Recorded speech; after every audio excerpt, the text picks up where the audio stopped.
I am absolutely honored to be here with all of you, both at home and your places of business, the small group that's here. And I really need to tip my hat to the people that are here that have made this event work. So if you guys could give yourselves a round of applause, go ahead. Let everyone hear it. Yeah, which is amazing. It's amazing. I have had the privilege of getting a very, very clear understanding of what the definition of a DSP is. And throughout our time together, I hope that you hear my heart. I am here today to share a message of being thankful. The more and more that I've learned what a DSP is, the role of a DSP, and I'm going to get into that in just a little bit, I realize how incredibly important that role is and how incredibly important it is that, and how difficult and challenging even my own personal life would be without knowing the DSPs of our communities. Now, for me, you might be able to relate. This topic that I've done a whole series this year on leading with love and not with fear. And in my life, I grew up as the kid that I was considered the definition of the least, the lost, the left behind. I was what we know now as bullying. I was a product of that. And I was always told that I shouldn't, or I wouldn't, or I couldn't. Maybe I wouldn't amount to this or amount to that. Can any of you guys relate? Yeah. Yeah, me too. Me too. And I remember as young as being in grade school, where we used to play kickball on the playground with that rubber ball. I don't know if any of you guys ever played kickball with that rubber ball. Okay. You know what I'm talking about then. But when they would roll the ball at me, I couldn't kick the ball. I just wasn't coordinated. I never had any practice. Please hear me. So one year, it was like when I was in the 6th or 7th grade. That summer, my parents signed me up for playing soccer. And what did I learn how to do while I was playing soccer? I learned how to kick a ball. So that following school year, we're back out on the playground. I never forget this because I was always the kid. They would pick, next person. And I was always the kid just leaning up against the wall. Christopher, I was next. I remember that the bases were loaded. The bases were loaded and there was 2 outs. And I'm like, this is my moment. This is the defining moment in my life where I just might have a chance to be somebody. You guys, they rolled that ball to me. I got in the kickball stance. I think this is the kickball stance, yeah. You guys, I kicked that ball so hard that it went way past the playground area and went through a window of a garage up on a hill. We celebrated that.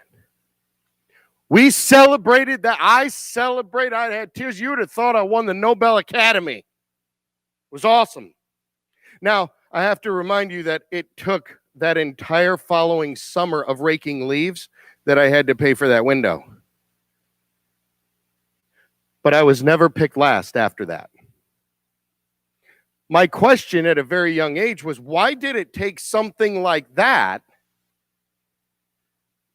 to get me a position of just simply feeling some type of value?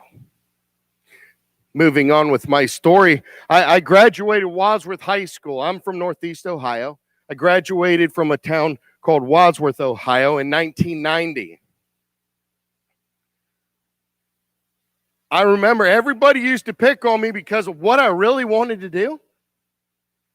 All I wanted to do was play the piano. And people looked at me like, no. Shh. People used to tell me, shh. Yeah, we even had a piano in our cafeteria at school. I remember that I would go over to the piano and I would sit down at the piano. I'd eat as fast as I could, just so I could sit down and play. And as soon as I would do that, I realized that everybody had gone out to recess. They didn't want to listen to me. Nobody wanted to pay attention to that. But would you guys like to hear a song I wanted to play like in grade school? Okay. So it went something like this.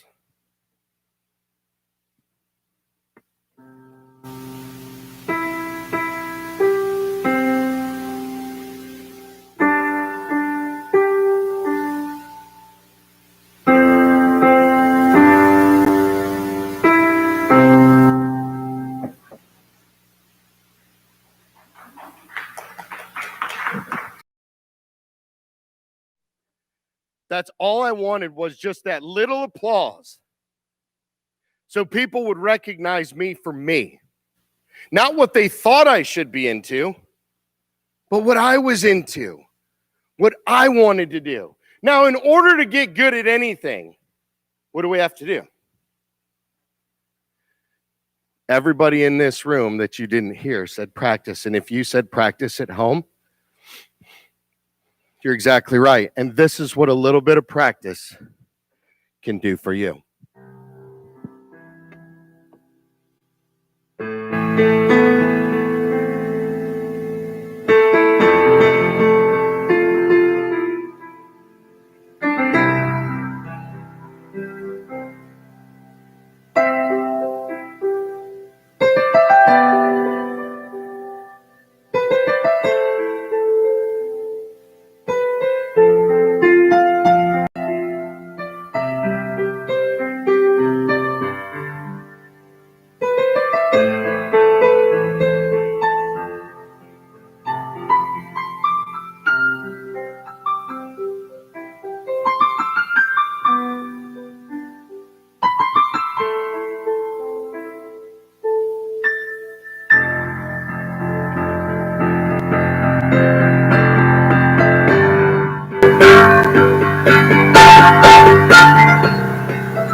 Just a little practice, thank you,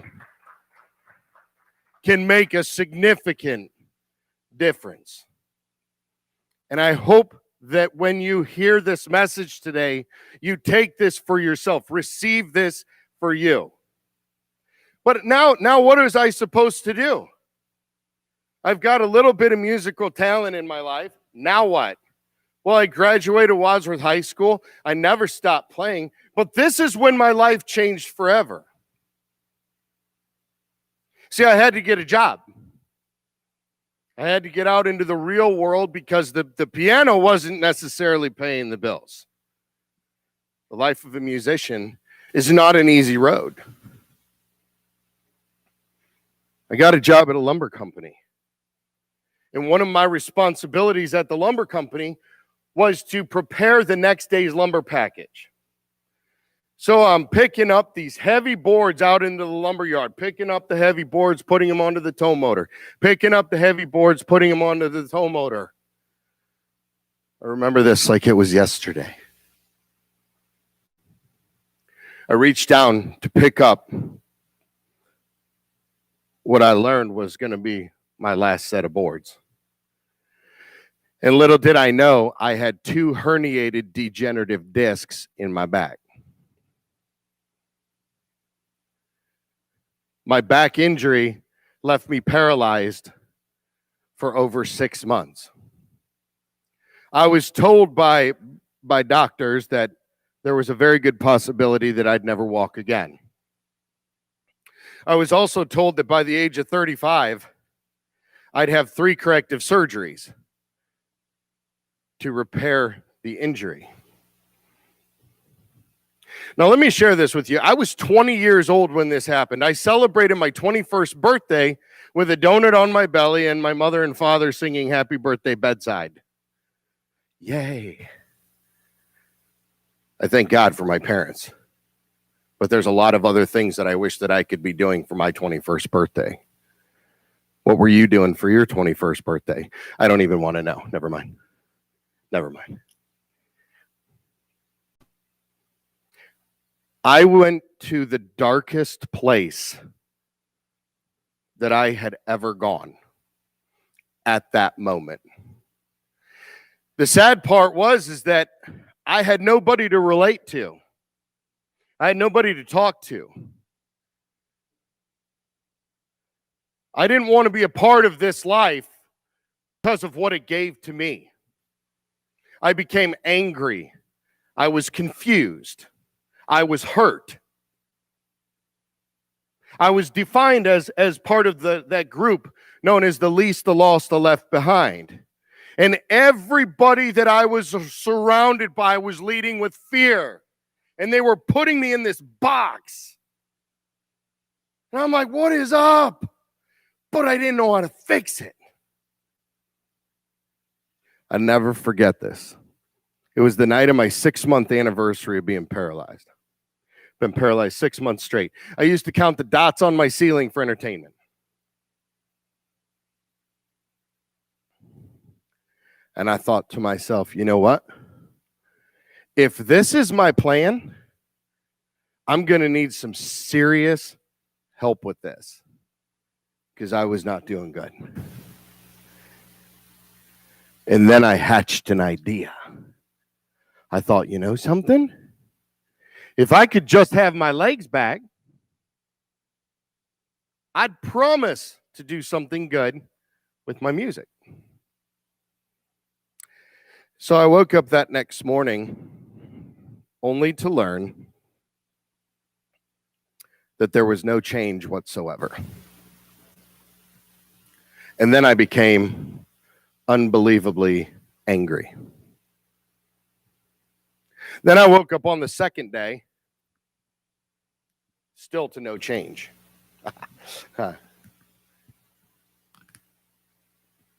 Thinking that my life, I was going to continue this way with no legs.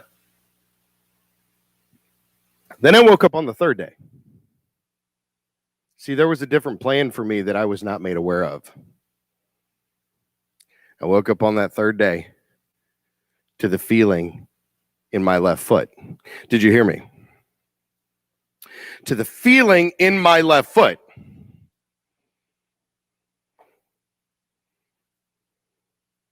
It took a 1.5 years of physical therapy. But ladies and gentlemen, and my dear friends at home, I walked in here today, 27, 28 years later now, I've never had a surgery. Ever. But for whatever reason, I was blessed with 2 good legs that work. Now, what am I supposed to do with all this information? This is a lot to process.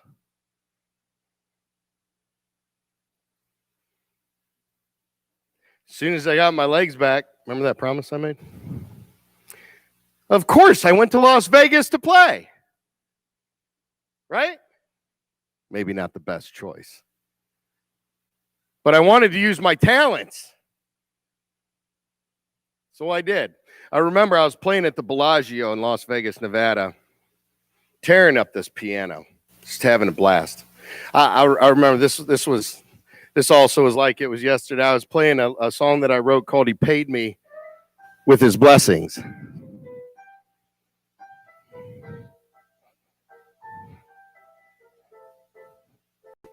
Can you feel that?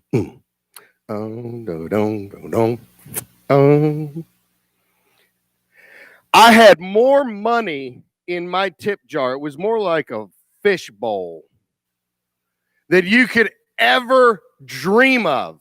You could not fit another $100 bill in that tip jar. And you guys, I was miserable. I was miserable. I left Las Vegas, Nevada because I had a show to do in the great state of Michigan. That comment usually gets me in trouble. I'm doing my show in Michigan. I left, played great, was so pleased with my performance, but I had to get back to Cleveland, Ohio. And in my travel to Cleveland, Ohio, I had something in my belly tell me that I needed to go to the hospital. You ever get that feeling where something tells you either should or shouldn't do something? You guys know what I'm talking about? Well, that something was telling me I needed to go to the hospital. And I'm like driving down the road going, nope, feeling pretty good. Pretty good here. And a quarter mile down the road, I pass a blue sign with a white H in it. What was I seeing? Hospital sign. And I'm like, really? So I get off at the next exit, and sure enough, I was in front of the Children's Hospital in Ann Arbor, Michigan. I'm like, what in the world am I supposed to do now? You know, I'm here, and it's like, go in. Oh, maybe I'll just go in. And I'm having this conversation with myself. Now, I don't know if you've ever been to a hospital, but you go to the elevator, and over here, everything's in French, Italian, and Hebrew. You can't recognize any of the words. But I did recognize one word. I recognize the word oncology. Oncology is cancer, and cancer had affected my family's life in a number of ways. So I did, well, I'm at a children's hospital. I like kids.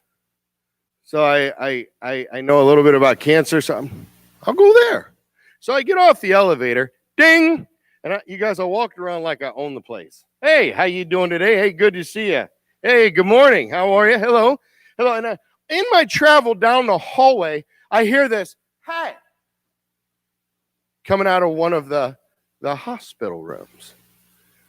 Now, mind you, I didn't look like this back then. I had a normal gentleman's haircut, whatever that looks like. It was feathered, like the 80s.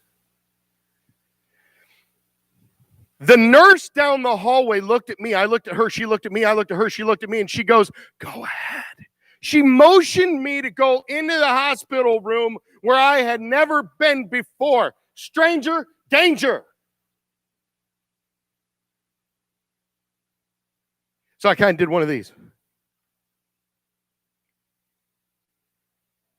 And inside this hospital room was this little girl all by herself. I stood in the doorway and I said, hey, my name's Christopher. How you doing? She goes, Good. I said, man, it's an awesome day out today. It's beautiful outside. She goes, okay. I'm thinking to myself, man, this is going to be a great conversation, And I noticed that to her left, that she had been working on a craft. I saw construction paper. I saw glitter. I saw, you know what you need to make a craft. And you know how you take a piece of paper, you fold it in half, you cut out the top, you open it up, it's in the shape of a heart. Well, that's what this little girl had done. She made a little heart card. I said, can I see your card? She goes, okay.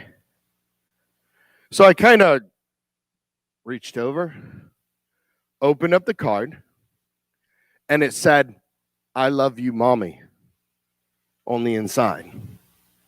And it was all spelled wrong, which I thought was amazing because I don't spell good either. And all of a sudden, this little girl, she started looking at me. She started looking at me, and it was so weird. But it was like she was reading the words on my heart. She looked at me. She goes, come here. So I kind of took a step towards her. She goes, come here. I took another step closer. Then she raised her voice at me. She said, come here. And I got down right by her hospital bed. Well, right here. Right there. And this ever so beautiful moment, which is forever imprinted on my heart. This little girl proceeds to reach over and grab her construction paper scissors. Y'all see where this is going? Then she grabs a chunk of my hair and cuts it off. What are you supposed to say to a kid at a time like that? Well, I'll tell you what I said. I said, are you going to do the other side? And she goes, yeah. She was so happy. So for whatever reason, I was put in a children's hospital to get a haircut by a 4-year-old little girl battling cancer so she could try to make me more like her, which was bald. But that's not the good part of the story. Before I left the hospital that day, I was mindful enough to speak life into her. Please hear what I'm saying. I told that little girl, I said, I believe that you will never return to the hospital for the reasons of cancer. I believe that if you put your heart to do something, you can do anything that you want to do. You just got to try. It's so simple. But all you have to do is try. I said, if you make me a promise right now that you will try to beat your cancer, I will keep my pretty haircut.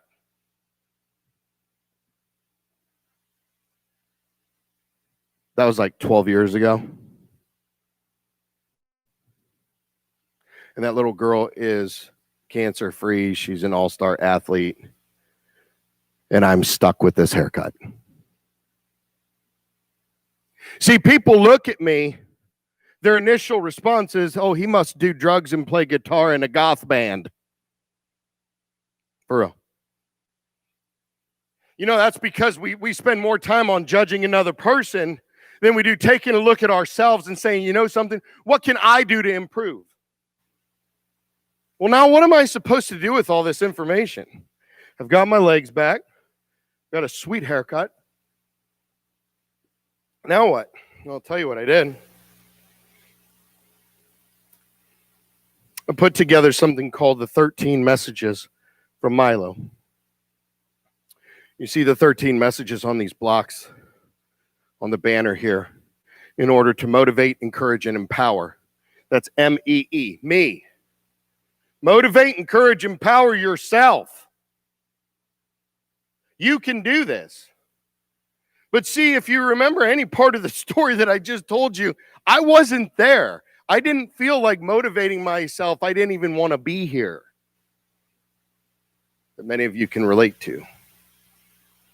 But I rose above. And that's part of my encouragement to you today, is to rise above. All too often, ladies and gentlemen, we allow our circumstances from yesterday to define who we are instead of really knowing who we are. And those circumstances, if they're not so good, that's the result that you get.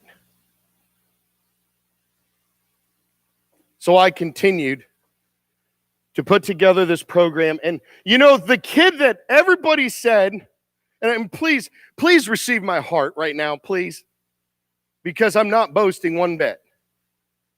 But my music's now heard in 47 countries around the world for 9 albums, 2 worldwide releases. I'm not telling you to boast.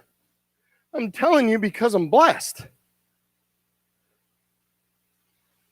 We all have talents. We all have strengths. My question to you is, what are you doing with your strengths? Or are you camping out on those moments of, this is not really good? I say, grab yourself by the mohawk, pull yourself out of that. Because I believe in you. If I can do this, anybody can do this. Because I was convinced that I was lost. I was convinced that I was the least. I was convinced of it. I looked up, I researched. I did my homework. I want you to understand this. I did my homework for you. Not because of any other reason other than I want to honor you. I started asking a lot of questions to the leadership that was here last night. And I asked, what's a DSP? Really, what does it mean to you? I wanted to know if I was a DSP. They said a direct support professional or people who directly work with people with physical disabilities and or intellectual disabilities with the aim of assisting the individual to become integrated into his or her community or the least restrictive environment. How did I do? Who are you? I'm going to tell you who you are, in my eyes anyways. You are definitely part of a larger goal.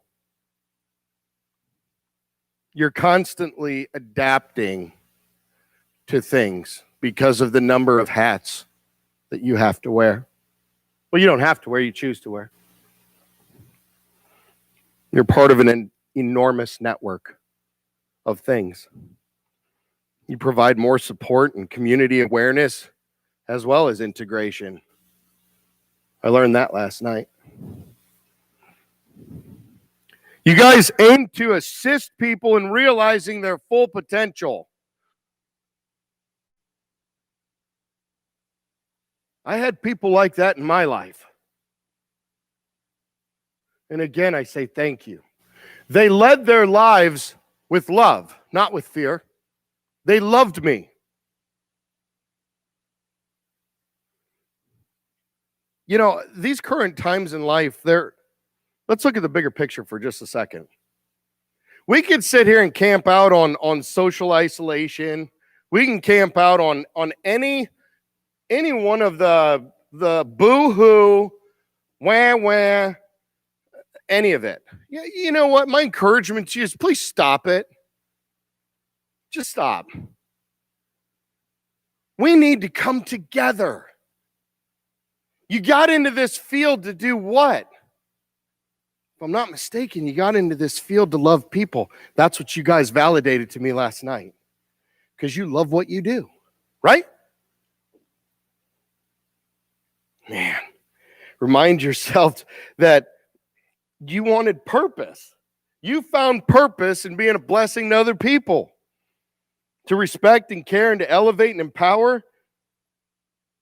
And you guys were presented to me last night like a life coach from all the different hats that you wear. And you know what? Your identity does change moment after moment after moment. When we talked about this last night, I was so impressed because if you think about the character traits, hear me, please hear me. If you think about the character traits that are on these blocks up here, that are on this banner over here, these are the traits that you exude. If you don't have a positive attitude and you're trying to go out into the workplace, whether you're in a leadership role, a supportive role, or whatever role you're in, and you don't have a good attitude, how much fun are you going to be to work with? If you don't know how to listen to people, is anything going to get accomplished? Maybe not of value. If you don't know how to work together with people, are you seeing where this is going?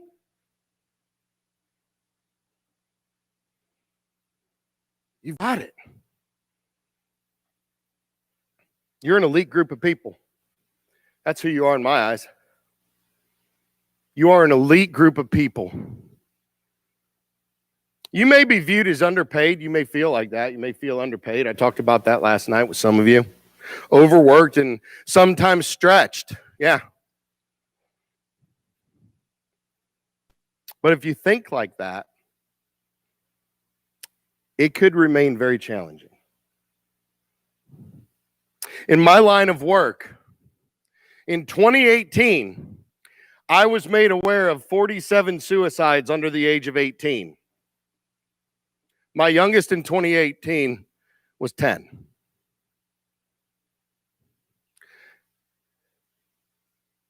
In the hundreds of thousands of students, parents, and educators that I work with throughout many different states, I see more grandparents raising their grandchildren.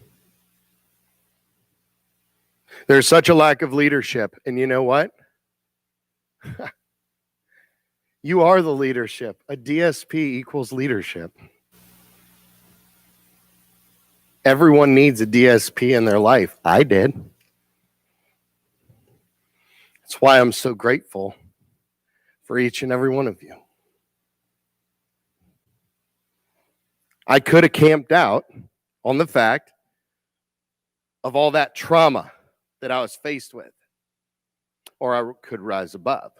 It's your choice on where you're going to camp out. And my encouragement to you sitting in front of me, to you at home, to you that's watching this video in the future, dig deep. Dig deep. Understand how valuable you are. Really understand how worthy you are. You have to know that it's all in how we choose to think.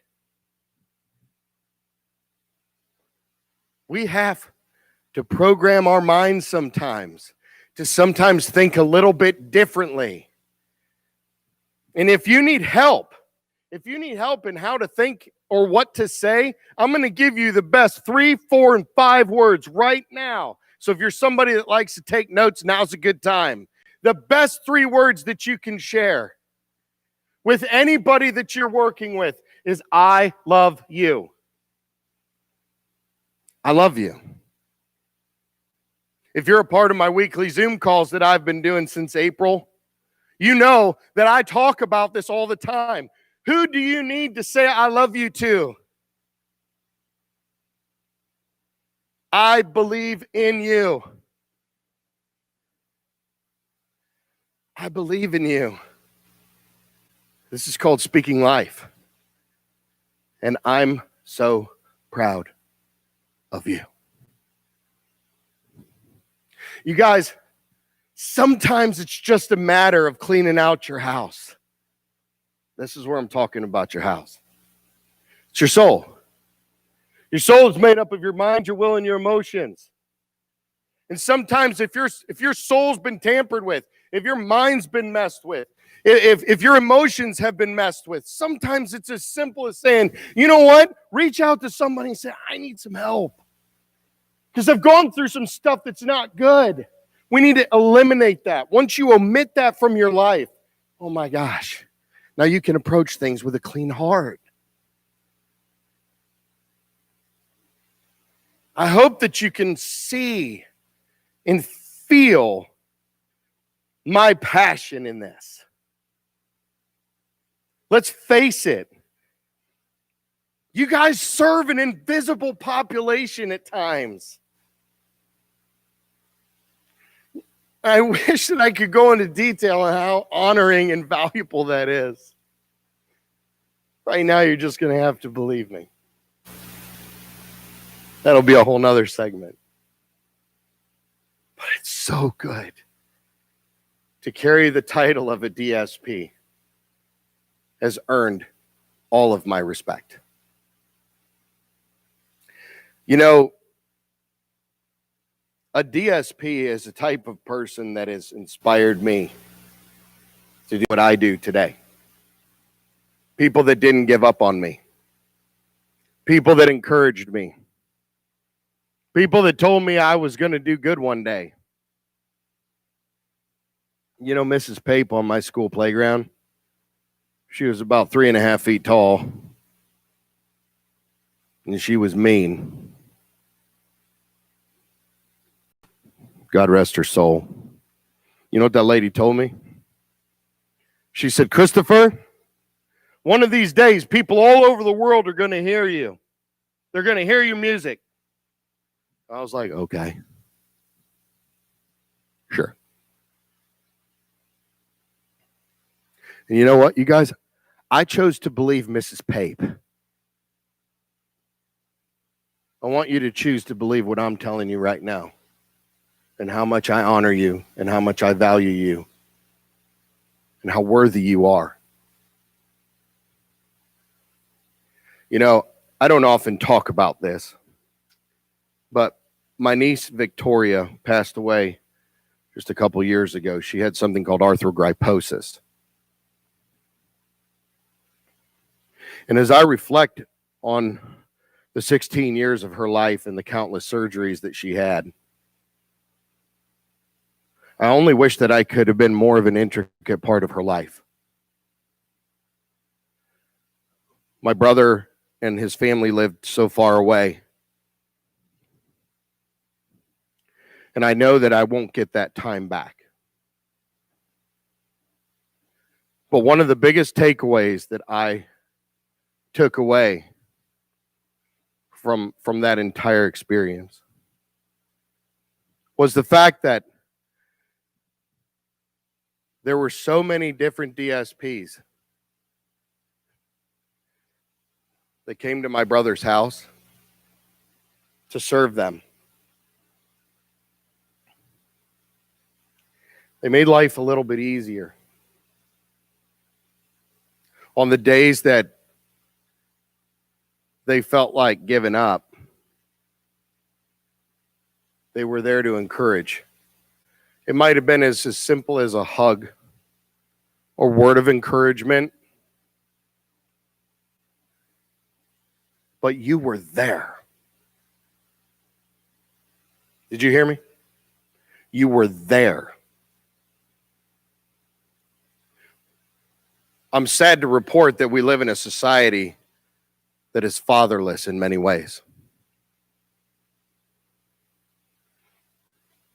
But you choose to be there. Don't ever feel that you are part of the least, the lost, and the left behind. Because you are somebody that I admire tremendously. I had to come up with something. What was my next step? And I came up with these 13 messages. The guy that no one was going to hear his music, No one was going to listen to what he had to say.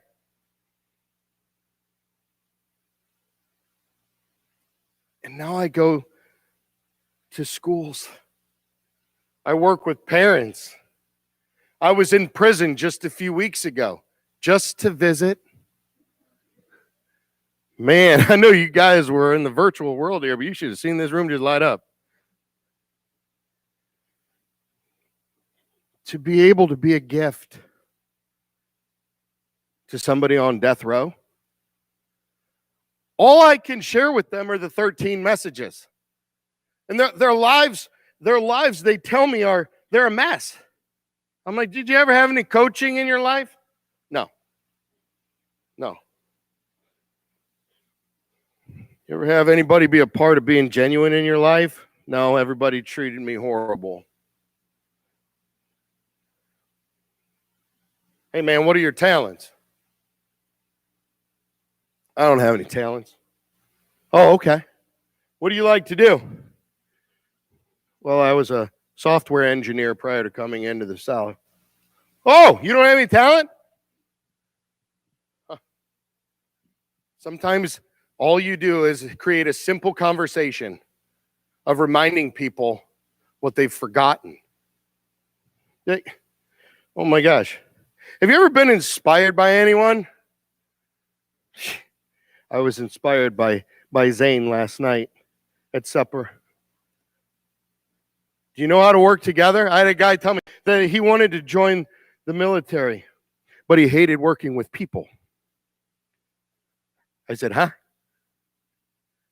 It's going to be a little tough. And I reminded him how valuable one another is. You guys getting this? If you don't know how to accept the differences of another human being, go find an alternate source of work. Better yet, learn how to do this. Accept one another. This is called cleaning your house. We're starting to clean things up. Look at that.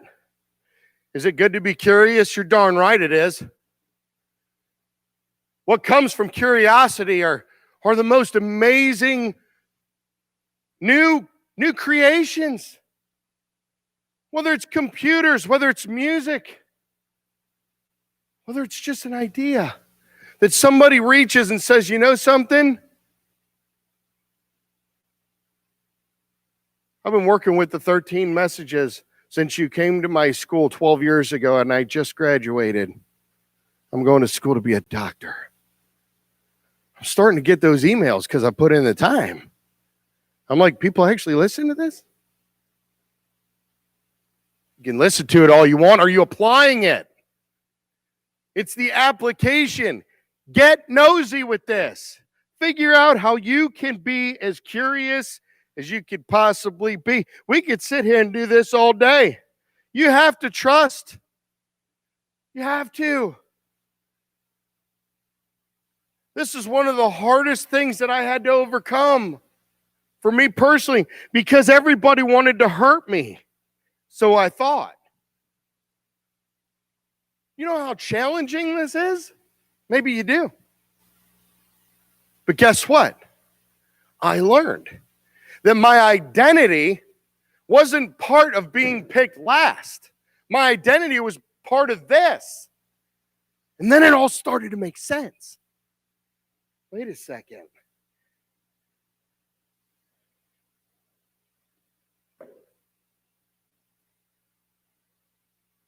Love one another.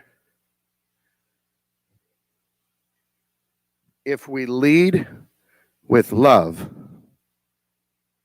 and not with fear, we can't lead without communicating well. We can't. I'm going to leave this right on top.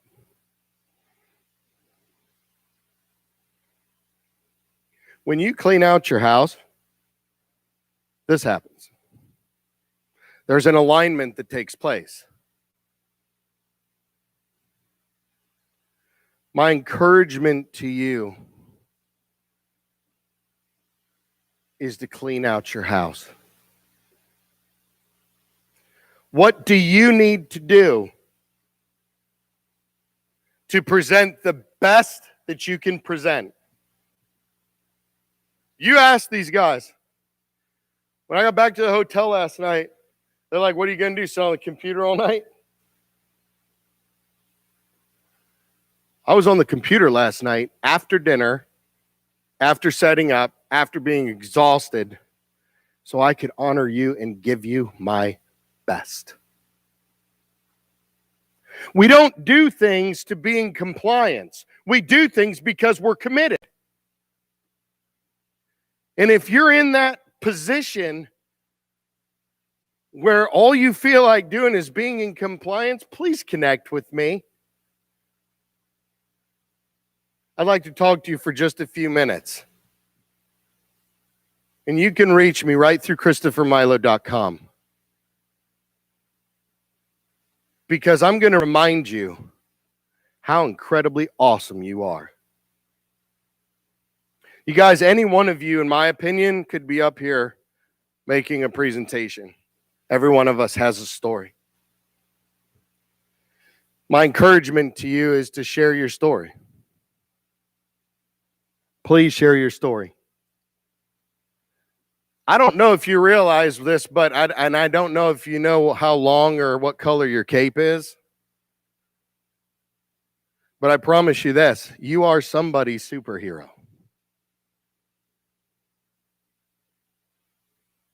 A whole lot of years ago, there was a little girl that was in the hospital that gave me a haircut. And I always thought to myself, what in the world am I going to do? I'm never going to be able to get married. My wife, Mary Beth, one of her first comments was that she loved my hair. Ha! She didn't know what else she was signing up for, but that's okay. My encouragement to you is to do the best and be the best. Be prepared. Don't just skim by the wayside. If you want to feel value, if you want to feel encouraged, become that. Become the encouragement. That's how we rise above. I have people look at me all the time. They're like, Christopher, I just don't know how to get out of this rut. Well, what's your rut? And then they share the scenario with me. So speak just the opposite of that negativity into your own life. You guys, it's that simple. Sometimes we just need a little bit of a boost. Sometimes we just need a little bit of encouragement, a little bit of motivation. And that's how I want you to receive this session. Who do you need to forgive? This is the last part about cleaning out your house. Please write it down. Who do you need to forgive? Who do you need to say I'm sorry to?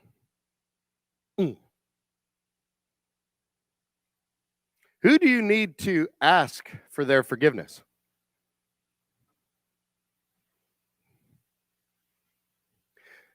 You know, a couple weeks ago, you and I were doing this and that, and I don't feel that it panned out the way that we expected it to, and I wanted you to know that I'm sorry. Have a good day. Do you know what that I'm sorry is going to do? Now, again, this isn't about you. Trust me, this is not about you. At least so somebody wrote a book about that once, which leads me to here. No one said I could write either, and I'm not claiming to be a master author. But when I published my book titled, It's Not About Me, this is the rest of the story that I can't share with you in 60 minutes.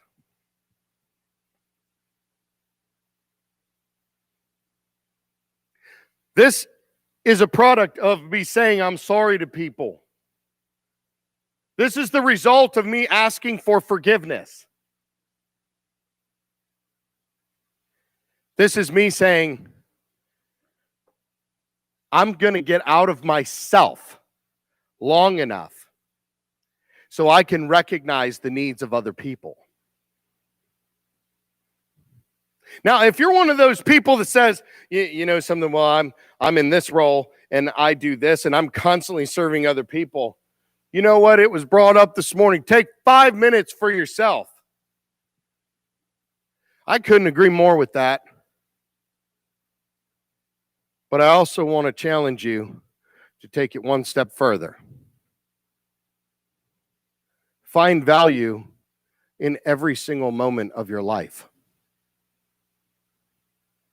If you need to take a time out,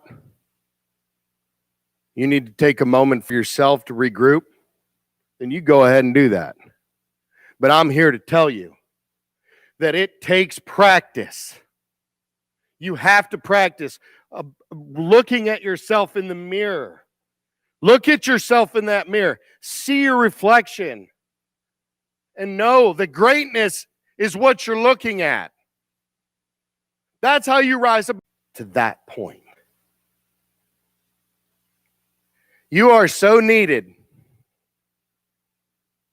And you are more valued than I think you'll ever know. My goal today was to lead with love and not fear. My goal is to model that. And that is my challenge for each and every one of you. Regardless of your role, I hope that you choose to lead with a loving heart. Lead with a genuine attitude. Lead by communicating well. You guys, practice the 13 messages. This is so practical and so simple that once you get this aligned, it will, I promise you, it will change your life. From school district to school district, from community to community. The simplicity of the 13 messages is being capitalized. Why? Because any of us can do it. That's my encouragement to you. Start to become what this means. This is what I encourage people to practice. You know, even in elementary school, I ask, if you're an educator out there and you're watching this, what does it look like? What does it sound like? What does this look like and what does it sound like? Put up a slide and have the kids talk about it. The high school conversations, they're trying to figure out their next step in life. And as a DSP, you're probably faced with some of these conversations. I know you are. What are my next steps? Well, are you going to lead with love or, oh, dude, no. Oh, it's going to be tough to be you. Whoo! No, you don't lead like that. You're like, what do we need to do to create a solution to this concern so you can assume the results that you are looking for? Well, if you need practice, it's right here. It doesn't get any more practical than this. I honor you. I'm so grateful in closing. Thank you for allowing me to spend this time with you. Thank you for hearing my story. With my motivation, my encouragement hand in hand, my motivation, I made a commitment to myself. Really hear me. I made a commitment to myself that if I ever had a stage big enough,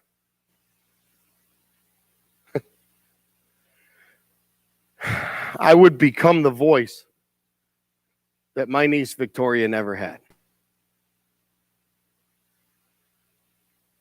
And that's exactly what I do today. I've become a voice for people that maybe have a challenging time using theirs. And at the same time, encouraging them just like you do every day, encouraging them to use the voice that they were blessed with. I look forward to seeing you in the community. Some way, somehow, I know that I will see you again. I believe that. I believe in you. I honor you. I thank you so much for your role in the community. And I thank you so much for using the servant heart that you were blessed with. Thanks for having me.